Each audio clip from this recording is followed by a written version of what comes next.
When Joseph and Mary brought Jesus home from Jerusalem, from presenting him in the temple, it says that the child grew and became strong.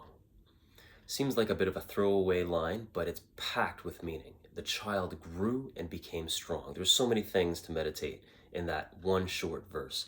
First of all, the child grew and became strong. We're talking about Jesus here. He became strong, which implies that there was a time when he wasn't strong, that he was weak, that he was dependent. This is the Son of God. This is God himself who chose to become weak and dependent and needy. So, are you and I weak? Are you and I dependent? Are you and I needy? Of course we are. We're human beings. It's okay to admit that, to accept that, because God himself placed himself in that category of need.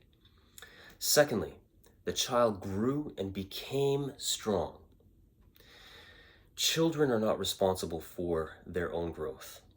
They don't grow and become strong and advance on their own, especially when a child is an infant.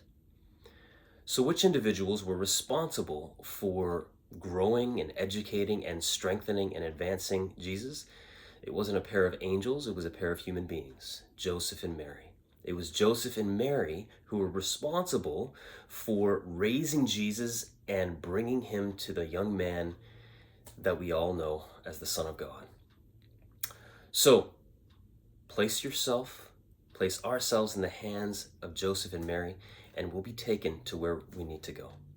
So, a couple of things for our meditation on this feast day of the Holy Family. It says that the child Jesus grew and became strong. So don't be afraid to admit your weakness, to admit your neediness before the Lord, because he himself decided to embrace that very part of us.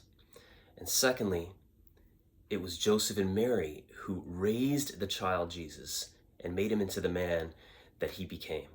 So the lesson for us is to place our lives in the hands of Joseph and Mary, and we'll be taken to where we need to be. We'll be the disciples who we were meant to be.